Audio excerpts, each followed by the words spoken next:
Kung palakasan lang ng loob, wala na mas lalakas pa sa loob ng driver ng truck na ito.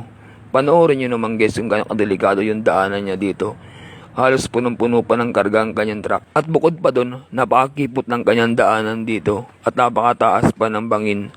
Sa konting pagkakamali niya ay siguradong laglag siya. Napabilib ka ba sa tapang ng driver ng truck na ito? Like mo ang video to.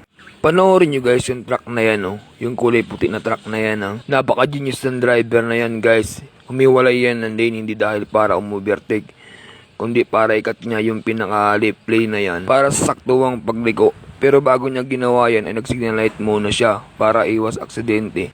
Ang ganitong klaseng truck driver ay binibigyan ng magandang komento.